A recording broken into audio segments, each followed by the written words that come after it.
Presidente, señorías, he de reconocer que voy a cambiar el sentido de mi intervención, no tanto de la decisión final, pero sí el sentido a la luz de las palabras del portavoz del Grupo Popular. Creo que efectivamente aparte de ser un debate sobre las infraestructuras, es un debate sobre el consenso político. Y me agradezco ese final sobre el consenso político, porque yo creo que en el debate de las infraestructuras en Asturias precisamente eso es lo que más ha fallado a lo largo de muchos años, ¿no?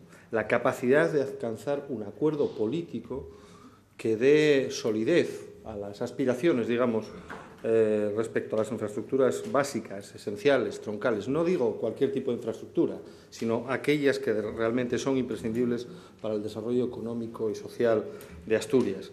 Ha faltado ese acuerdo, ese consenso político que les dé solidez y que les dé estabilidad y un horizonte de más allá de una legislatura.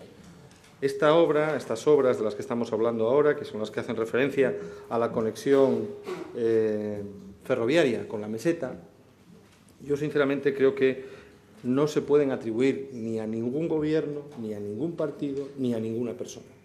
Son obras, en todo caso, de toda la sociedad asturiana y española, que es la que ha invertido ingentes cantidades de dinero para facilitar esa conexión absolutamente imprescindible y necesaria para Asturias. Por lo tanto, nosotros queremos huir del debate de los eslóganes, de las frases biensonantes o de las propuestas, digamos, muy efectistas, pero que tienen poca solidez y poco futuro. Y por eso ya anuncio que votaré a favor de esta iniciativa, en los términos en los que ha manifestado el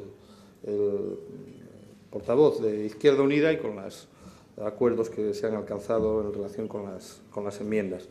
Porque nos parece que además es una moción que va a lo prioritario. Es decir, en una situación como la actual, de restricciones presupuestarias, en el cual hay un replanteamiento evidente sobre todas las infraestructuras que estaban planteadas y que correspondían probablemente a planificaciones de otros años y de otro contexto económico, hay que atender a lo prioritario. Y yo creo que esta moción atiende a lo prioritario en esa conexión, ¿no?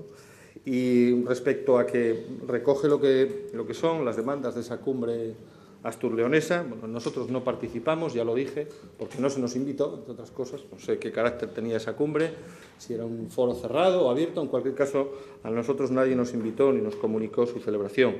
En todo caso, vuelvo a decir, provengan de una cumbre sociopolítica o provengan de un único partido político, nos parece que lo fundamental es que sean realistas, que atiendan a las prioridades en un momento como el actual y que permitan solventar de una vez, con ese acuerdo político, esas infraestructuras que son muy necesarias. De los 3 puntos, es evidente que compartimos el primer punto, el que se culminen las obras de la alta velocidad del tramo Valladolid-León antes de la finalización del próximo 2015 y que se ponga al servicio la variante de Pajares durante el próximo año. Son 2 compromisos que ya, en fin, se han compromisos adquiridos por este Gobierno de España, pero por otros gobiernos durante muchos años. Son compromisos y calendarios. En fin, la política de los calendarios ha sido algo recurrente en Asturias y estos son compromisos que se han adquirido por el Gobierno. Por lo tanto, lo único que estamos pidiendo es que se cumplan esos compromisos y nos parece que es algo obvio. Para nosotros también es algo obvio el facilitar el que entre en funcionamiento la variante de Pajares con ese tráfico mixto.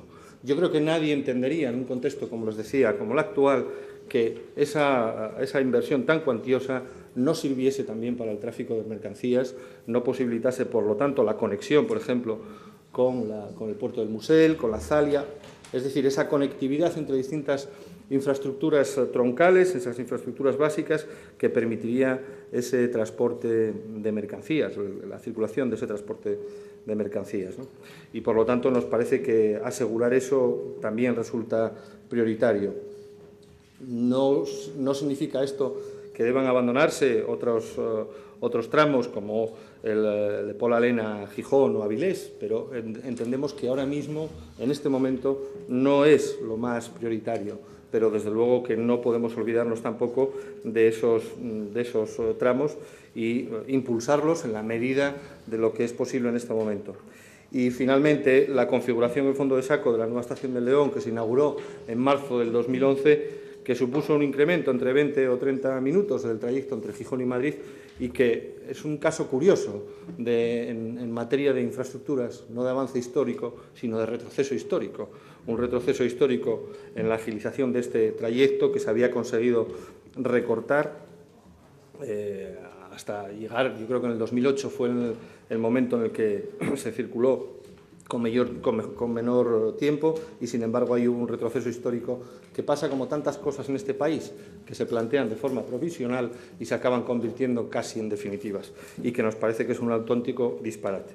Y, por lo tanto, estamos de acuerdo también con los puntos 2 y 3, primero, que se dé una solución definitiva, no soluciones provisionales, sino una solución definitiva, y que, en tanto eso sea operativo, que se aumente la frecuencia de los viajes, entre otras cosas, porque no tratamos tampoco, yo creo que con esta propuesta, de quitar nada a nadie, sino de añadir algo que es muy necesario, porque no podemos olvidar que 4 de cada 10 viajeros de la línea Gijón-Madrid son asturianos, es decir, es una conexión, por lo tanto, la que se está pidiendo, que además tendría perfecta viabilidad económica. No estamos pidiendo añadir una conexión, en fin, que fuese deficitaria, sino todo lo contrario. Nos parece que la garantía de la viabilidad económica en este caso es segura.